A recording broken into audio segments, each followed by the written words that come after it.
Bismillahirrahmanirrahim. Assalamualaikum warahmatullahi wabarakatuh. Baiklah, pada hari ini kami dari kelompok 9 akan memaparkan materi kami.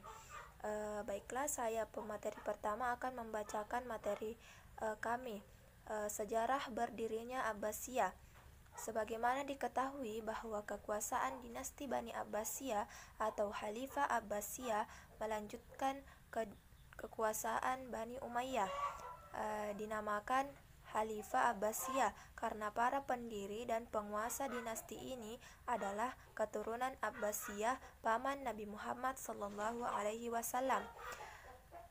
Dinasti Abbasiyah didirikan oleh Abdullah As-Safa Ibnu Jan dari tahun 132 Hijriah atau 750 Masehi sampai dengan 156 Hijriah atau 1258. Selama ini dinasti ini berkuasa. Pola pemerintah yang diterapkan berbeda-beda sesuai dengan perubahan politik, sosial, dan budaya. Pergantian kekuasaan dinasti Umayyah oleh dinasti Bani Abbasiyah diwarnai dengan pertumpahan darah, meskipun kedua dinasti ini berlatar belakang beragama Islam. Akan tetapi, dalam pergantian posisi pemerintahan melalui perlawanan yang panjang dalam sejarah Islam, dalam sejarah berdirinya Daulah Abbasiyah menjelang akhir Daulah Amawiyah I, terjadi bermacam-macam kekacauan yang antara lain disebabkan pertama, penindasan yang terus-menerus terhadap pengikut Ali dan Bani Hashim pada umumnya. Kedua, merendahkan kaum muslimin yang bukan bangsa Arab sehingga mereka tidak diberi kesempatan dalam pemerintahan. Oleh karena itu, logis kalau Bani Hashim mencari jalan keluar dengan mendirikan gerakan rahasia untuk menumbangkan Daulah Amawiyah. Gerakan ini menghimpun pertama keturunan Ali atau Alawiyin, pemimpinnya Abu Salamah. Kedua, keturunan Abbas atau Abbasiyah, pemimpinnya Ibrahim al-Imam. Yang ketiga, keturunan bangsa Persia, pemimpinnya Abu Muslim al-Khurasani. Kemudian, Khalifah dinasti Abbasiyah. Pada awalnya, kekhalifahan Abbasiyah menggunakan Kufah sebagai pusat pemerintahan dengan Abu As-Safa 750 sampai 754 Masehi, sehingga khalifah pertama, khalifah penggantinya Abu Ja'far Al-Mansur 754 sampai 775 memindahkan pusat pemerintah ke Baghdad. Daulah Abbasiyah mengalami pergeseran dalam mengembangkan pemerintahan sehingga dapatlah dikelompokkan masa Daulah Abbasiyah menjadi 5 periode sehubungan dengan corak pemerintahan.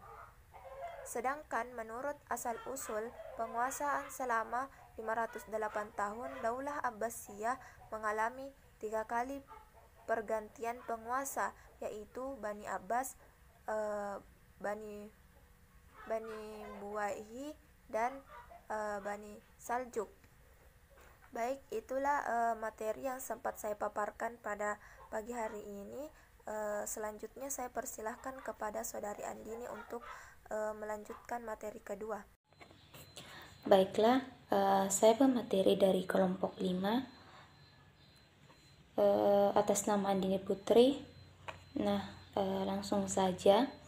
Adapun rincian susunan penguasa pemerintahan Bani Abbasiyah ialah yang pertama Bani Abbas dari 750 sampai 935 Masehi, di mana khalifah-khalifahnya yaitu yang pertama Khalifah Abu Abbas As-Safak dari 750 sampai 754 Masehi.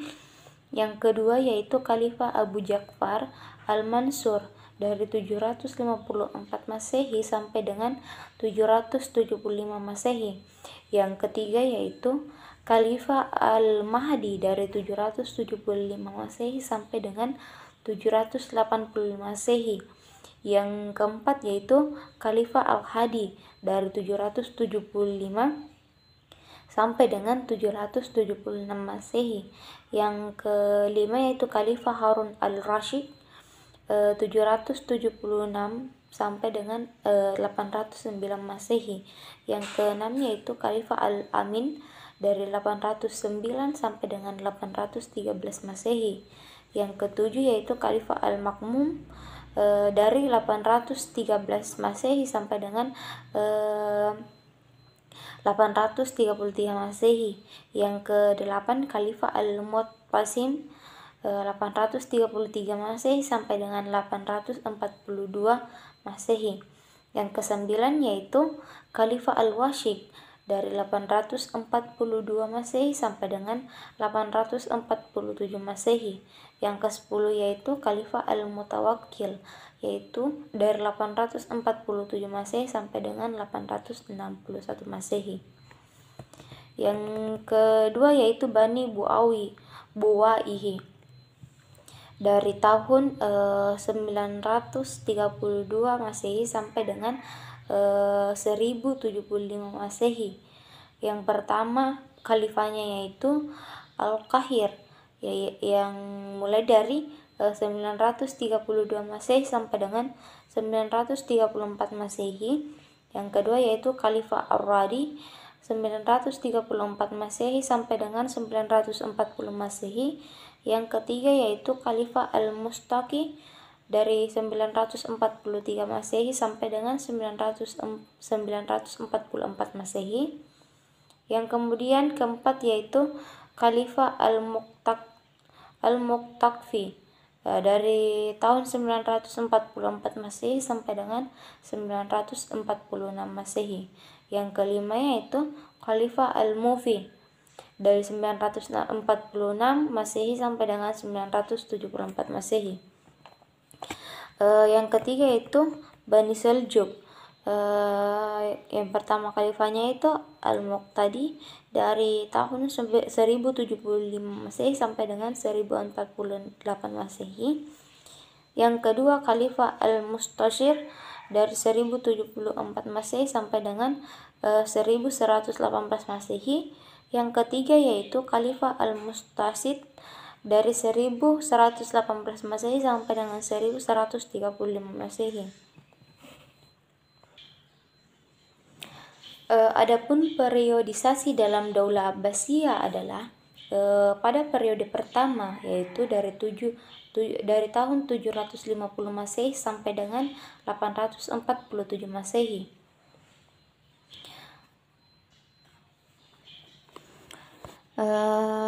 Di periode pertama ini diawali dengan tangan besi. Sebagaimana diketahui, Daulah Abbasiyah didirikan oleh Abu Abbas. Dikatakan demikian karena dalam Daulah Abbasiyah ini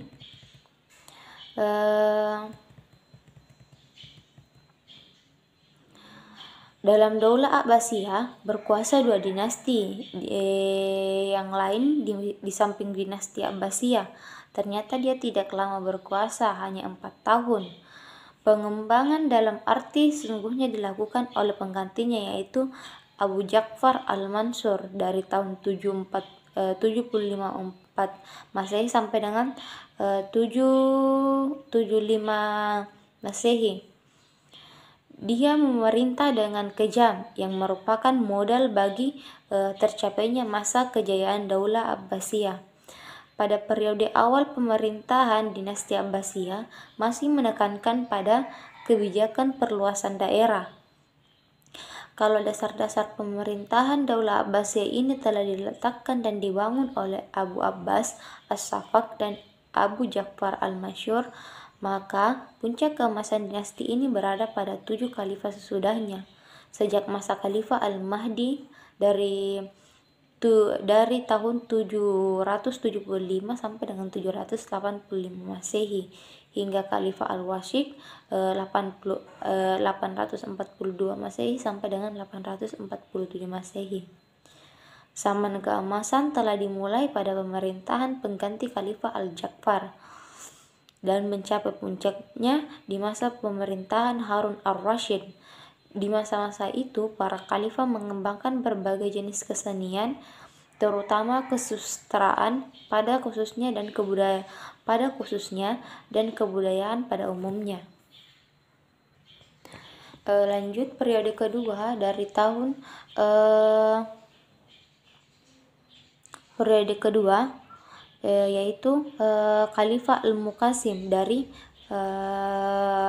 tahun 833 sampai dengan 842 Masehi untuk memilih anasir Turki dalam ketentaraan kekhalifahan Abbasiyah, dilatar belakangi oleh adanya persaingan antara golongan Arab dan Persia pada masa Al-Ma'mun dan sebelumnya. Khalifah Al-Mutawakkil tahun 842 sampai dengan 861 Masehi merupakan awal dari periode ini adalah khalifah yang lemah.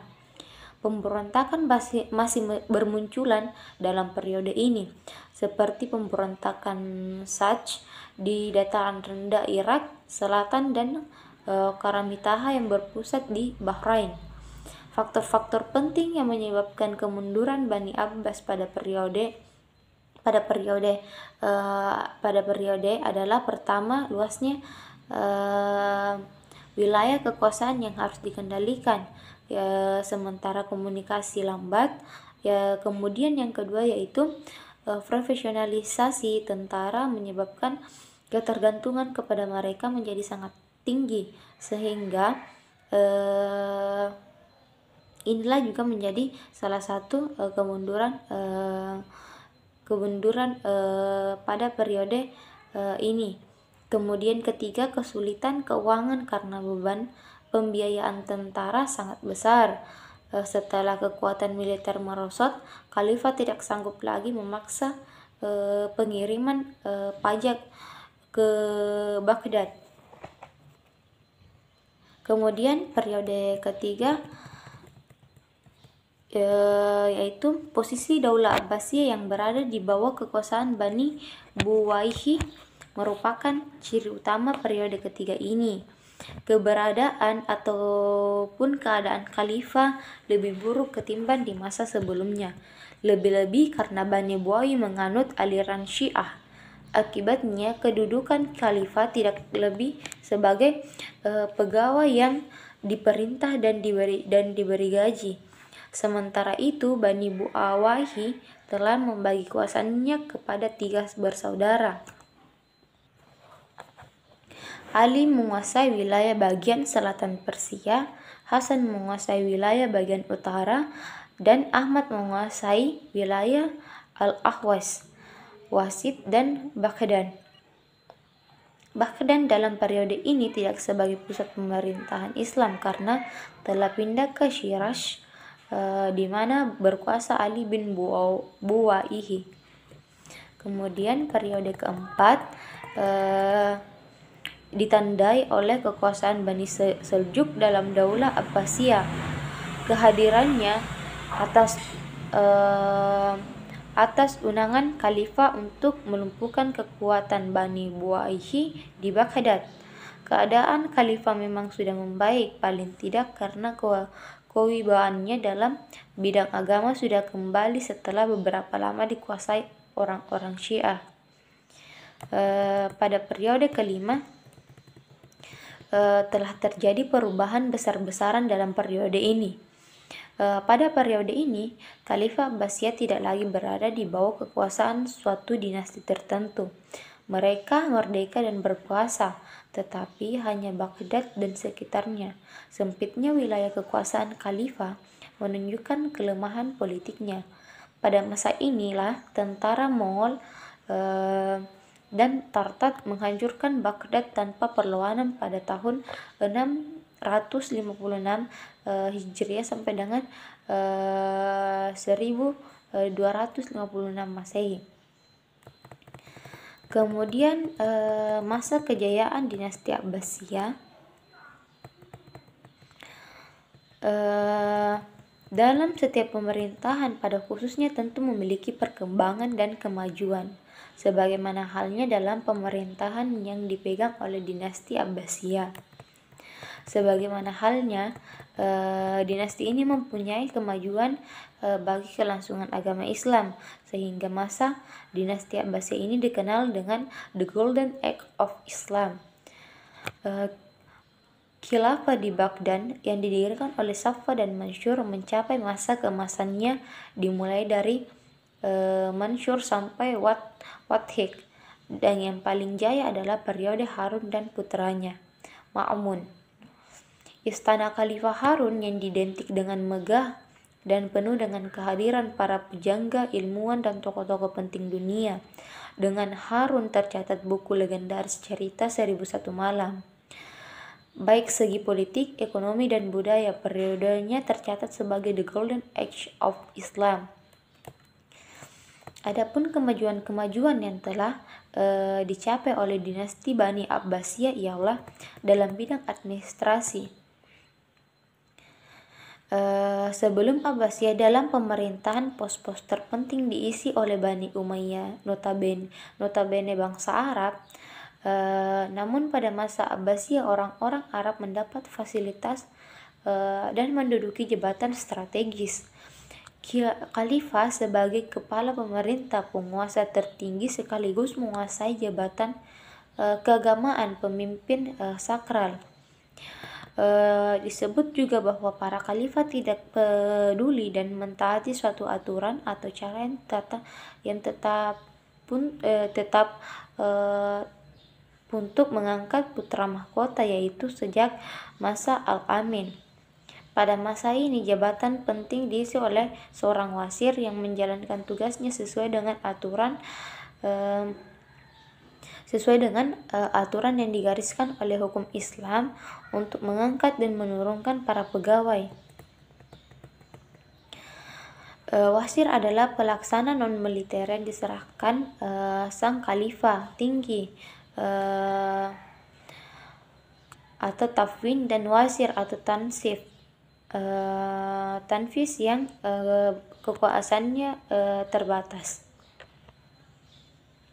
Kalau pada masa Umayyah terdapat 5 kementerian pokok yang disebut Diwan, maka di masa Abbasiyah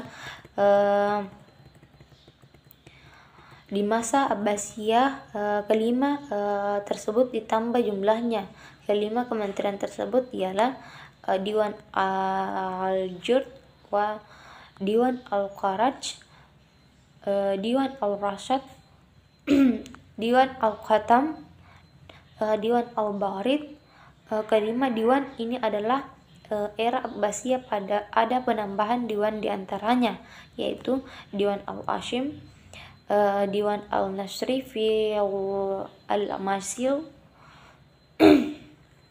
kemudian Diwan al-Nafaqat, kemudian Diwan al-Sawafi, kemudian Diwan al-Diyah, lalu Diwan al-Shir, dan terakhir Diwan al-Taqwi.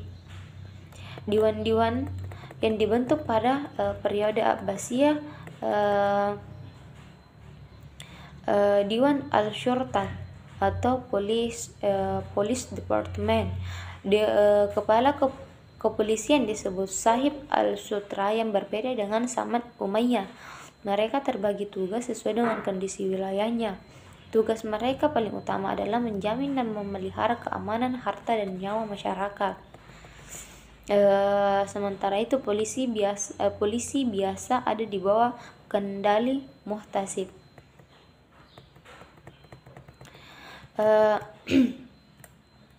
Dari diwan-diwan yang dibentuk memiliki tugas masing-masing dalam pemerintahan Daulah Abbasiyah yang mempunyai peranan yang sangat penting. Demi kelancaran administrasi wilayah kekuasaan, Abbasiyah dibagi dalam beberapa wilayah administrasi yang dapat disebut provinsi, dan masing-masing provinsi dikepalai seorang amir yang melaksanakan tugas khalifah dan bertanggung jawab kepadanya. Khalifah yang mengangkat dan memecat atau memindahkan ke provinsi lain. Pada umumnya pendapatan provinsi digunakan untuk provinsi dan sisanya dikirim ke pemerintahan pusat. Yang kedua yaitu dari sisi sosial. Philip Koralhiti bahwa para sejarawan Arab lebih berkonsentrasi pada persoalan Khalifah Abbasiyah, lebih mengutamakan persoalan politik dibandingkan dengan persoalan lain, yang menyebabkan mereka tidak begitu memberikan gambaran memadai tentang kehidupan sosial ekonomi. Dengan adanya asimilasi, A'ab Mawali membawa dinasti ini kehilangan jati diri sebagai bangsa Arab menjadi bangsa majemuk. Untuk memperlancar proses pembaruan antara Arab dengan rakyat taklukan, lembaga poligamis, selir, dan perdagangan budak terbukti efektif. Saat unsur Arab murni surut, orang Mawali dan anak-anak perempuan dimerdekakan. Mulai dari mengganti posisi mereka, aristokrasi Arab juga mulai digantikan oleh hierarki pejabat yang mewakili berbagai bangsa yang semula didominasikan oleh Persia dan kemudian oleh Turki. Adapun kemajuan dalam kegiatan ilmiah, di antara pusat-pusat ilmu pengetahuan dan filsafat yang terkenal ia adalah Damaskus, Alexandria, Qairawan, Fustat, Kairo, Al-Madain, Jundesarfur, dan lain-lainnya. Banyaknya cendekiawan yang diangkat menjadi pegawai pemerintah dan istana para Khalifah Abbasiyah. Misalnya Mansur yang banyak mengangkat pegawai pemerintah dan istana dari cendekiawan Persia.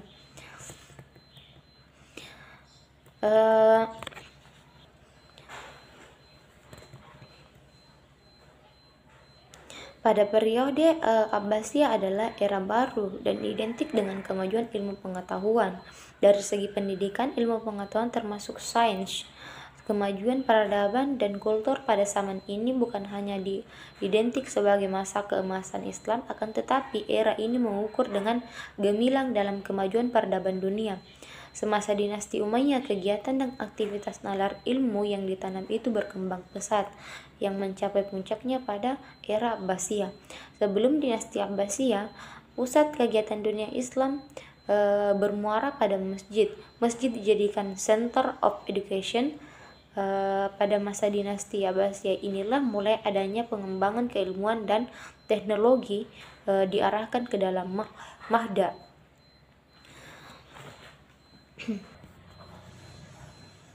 Adapun ilmu yang berkembang pada masa dinasti Abbasiyah terdiri dari perkembangan ilmu naqli, yaitu bersumber dari Al-Quran dan hadis, yaitu seperti ilmu tafsir, ilmu hadis, ilmu kalam, ilmu tasawuf, ilmu bahasa, ilmu fikih, serta pembukuan kitab-kitab hukum.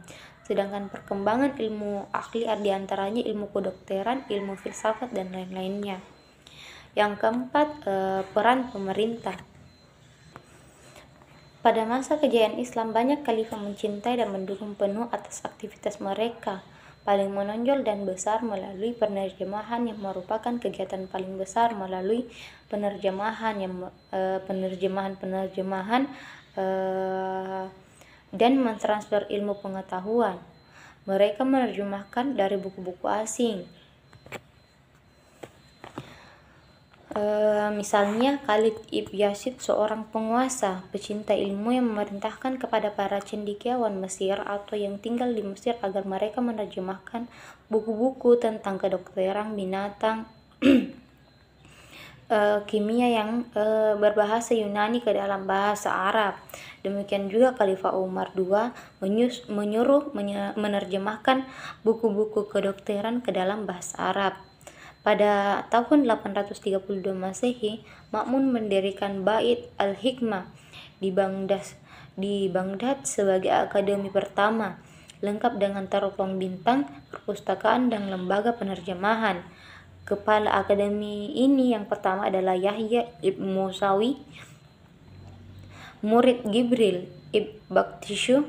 Kemudian diangkat Hunain ibn Ishaq, murid Yahya, sebagai ketua kedua. Adapun faktor-faktor penyebab kemunduran dinasti Abbasiyah,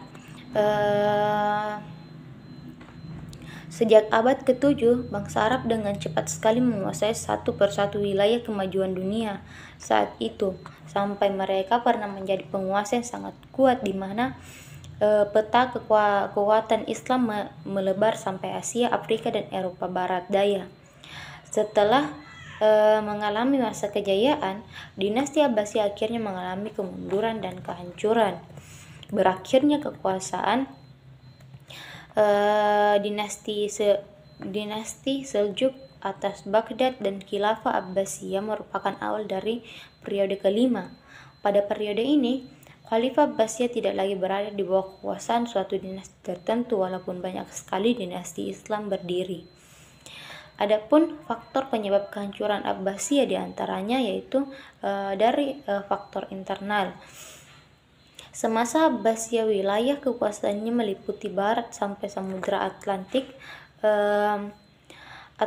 di sebelah timur sampai Islam dan perbatasan Cina, dan dari utara Laut Kaspia sampai ke selatan Teluk Persia.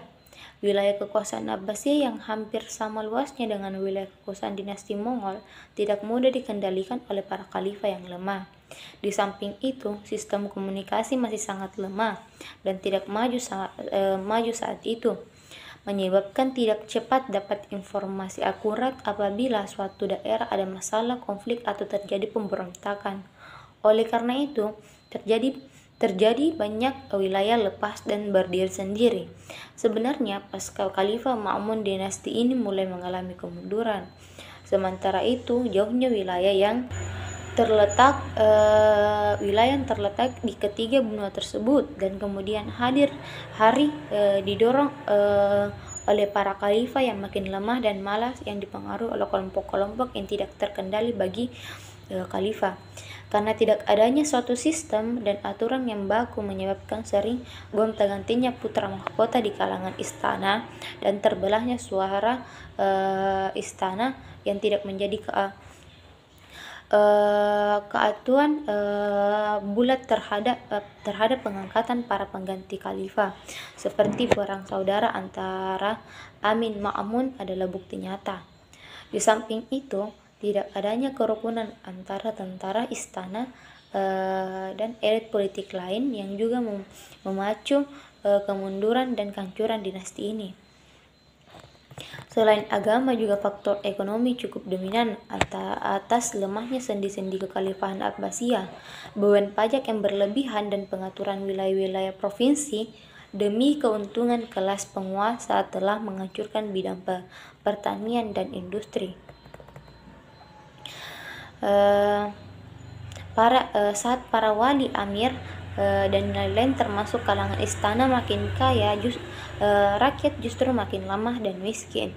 Dengan adanya independensi dinasti-dinasti tersebut, perekonomian pusat menurun karena mereka tidak lagi membayar upeti kepada pemerintah pusat. Sementara itu, di sisi lain, meningkatnya ketergantungan pada tentara bayaran. Di samping itu, faktor yang penting yaitu merosotnya moral para Khalifah Abbasiyah pada zaman kemunduran serta melalaikan salah satu sendi Islam yaitu jihad. Pada buku yang ditulis Abu Su'ud disebutkan faktor-faktor internal yang membuat Daulah Abbasiyah lemah kemudian hancur, antara lain adanya persaingan tidak sehat di antara beberapa bangsa yang terhimpun dalam Daulah Abbasiyah, terutama Arab, Persia, dan Turki. Yang kedua, terjadinya perselisihan pendapat di antara kelompok pemikiran agama yang berkembang menjadi pertumpahan darah. Kemudian munculnya dinasti-dinasti kecil sebagai akibat perpecahan sosial yang berkepanjangan.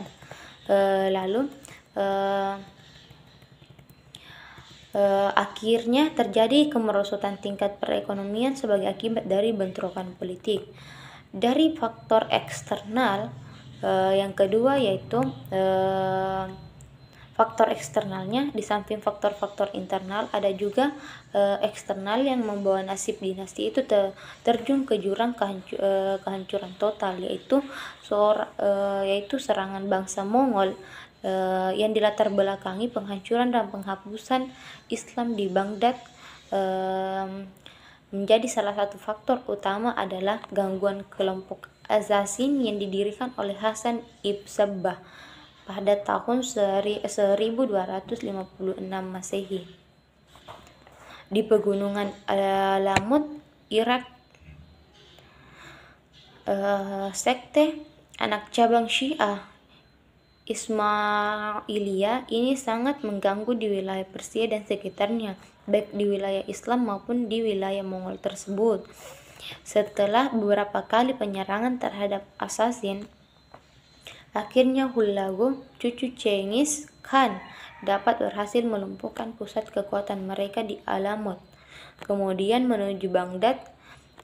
Setelah membasmi mereka di Alamut, tentara Mongol mengepung kota Baghdad selama 2 bulan. Setelah perundingan damai gagal, akhirnya khalifah menyerah, namun tetap dibunuh oleh Hulagu. Pembantaian massal itu menelan korban sebanyak 800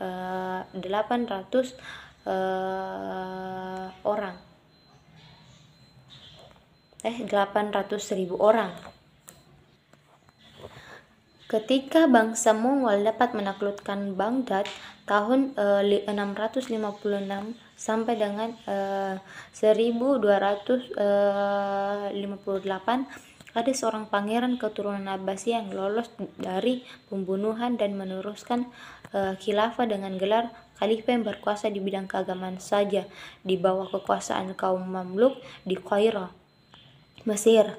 Tanpa kekuasaan duniawi yang bergelar sultan, jabatan yang disandang oleh keturunan Abbasiyah di Mesir itu akhirnya diambil oleh Sultan Salami dan Turki Utsmani ketika menguasai Mesir tahun 1517. Dengan demikian, maka hilanglah Khalifah Abbasiyah untuk selamanya.